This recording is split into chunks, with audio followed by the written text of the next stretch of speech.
Okay, we are going to demonstrate how to hook up to the Philips monitor using all the different cords. So we'll start with the EKG. So these are your EKG patches. And sometimes you have clips and sometimes you have snaps. These happen to be the snaps. What's easiest to do is snap them on prior to putting them on to the patient, because sometimes it's hard to get them on once they're on the patient, the stickers. And then there's different techniques as to remember which leads go where.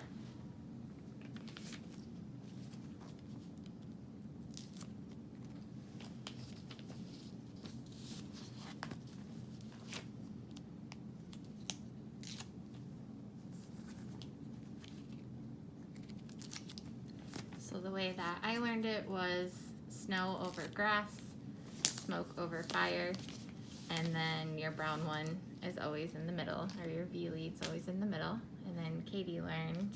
I learned salt, pepper, ketchup, relish, or just green, and then your brown's always in the middle. So salt, pepper, ketchup is another technique.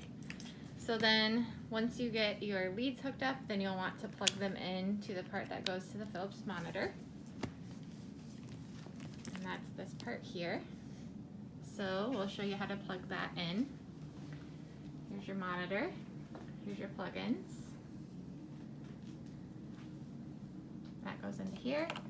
Big thing is don't force it. There is a little notch off to the side here that you can match up with the notch in the lead itself. If it's not going in, don't try to force it, because then it can bend the cables in there. Okay, the next one we'll do is the pulse oximetry, or the blue cord. For this, you'll need to grab the actual sticker that goes on the finger, usually. But you can do ear or toe. Or forehead probe. Or a forehead probe. This is not a forehead probe, but you can also get a forehead probe from respiratory. Definitely goes this way. So you can slide that on their finger. You can see there's a little divide line, the little dashed line. You want to get that right at the fingertip and then fold it over. Make sure it has a nice good seal around both sides to get an accurate reading. And then you're going to take the end cord there and plug it in. You have to pull back that white cap. Again, don't force it. If you're in the wrong way, just flip it over and then close that part to secure, to hold it in there. And then again, same type of end cord that goes into the Philips monitor. You'll notice it's kind of in the shape of a D. So make sure that the shape matches up before you push it in. So that's your SpO2 or pulse ox. Then we'll do your blood pressure cuff. I'm not going to put this one on. Okay. So this one, there's different sizes of cuff. This happens to be a medium cuff that you can just plug into that one there. It's a push and twist. And there's like a little click that happens. And then to release it, you pull back on this part and it just lets go. perfect. Then same thing. Then that one hooks in. This one has a little bit different look to it, but the part that says NBP, non-invasive blood pressure, is what that stands for, goes in there. Okay. And then your temperature cord is a black cable cord. This can hook into a Foley catheter, or it can hook into an esophageal temperature probe. That is a separate piece. We don't have that piece here, but this is just how to hook the cable into the Philips monitor.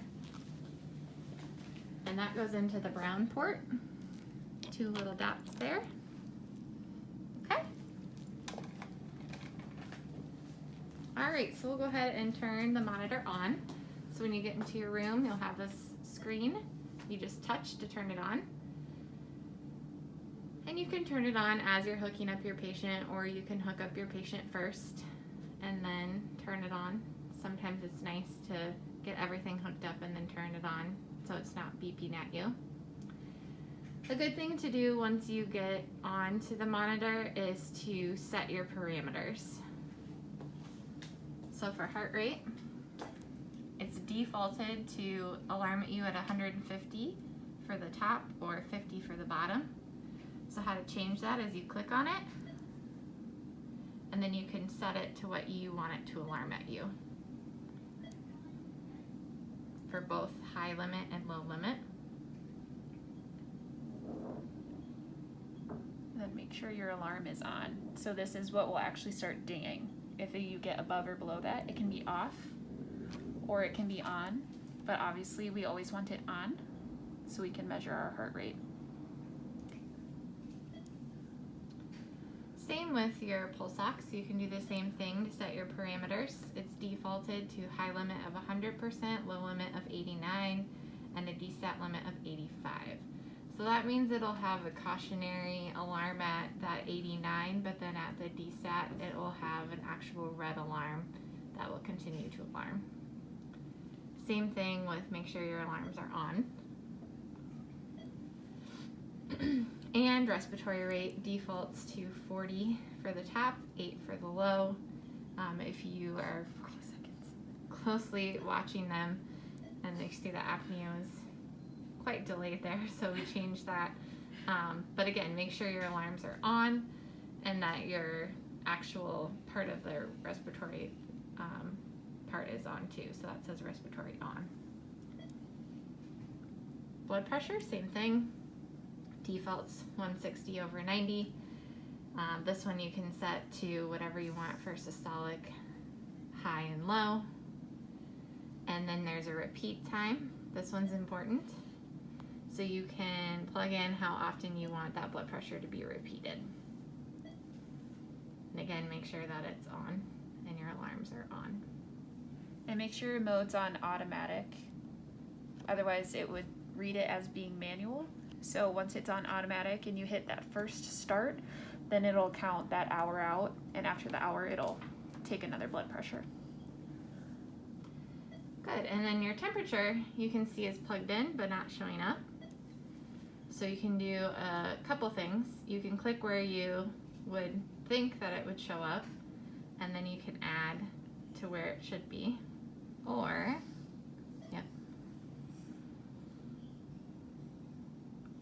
or what you can do is there's this little module button here. You can click down there, make sure that your temp is activated, and sometimes it's just a matter of deactivating and reactivating, and hopefully you'll get that to show up. It should show up even though we're not connected to a temperature. It should show up as an orange question mark. Okay, so then let's say that you have to add a module because you're adding a pressure cable. So right now, with your temperature cord in there, you can't fit the pressure cable. So then you have to go and grab a different module. There's two different types, modules that fit into here, and then modules that fit off to the side. The one we're demonstrating today is a module that is off to the side. So we'll show you how to slide that in. Oh my gosh. Do I actually know how to slide it in? Maybe. So that one slides down, slides in nice and easily. And then you can see that there's this little flip switch here that you pull back and slide that one in.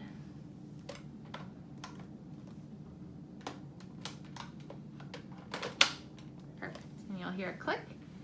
When you are disconnected from your module, your whole screen says unplugged, and then it'll take a few seconds for it to re-recognize everything. So just give it some time. Really nice feature too on here is the clock. So you always have a real-time clock. And then up above you can see other people's rooms, or maybe your other patient's room.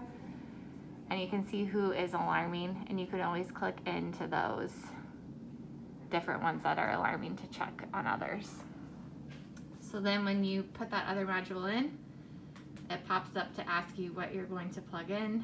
This one's already defaulted for another blood pressure. So then you can hook your pressure cable in. Looks like this.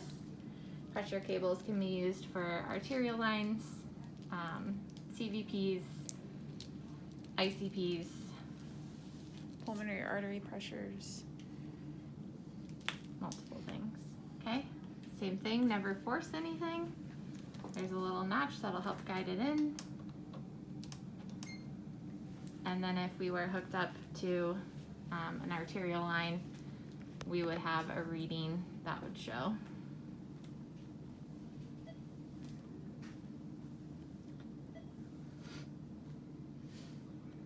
Okay, and that is the basics of hooking up to the Philips monitor.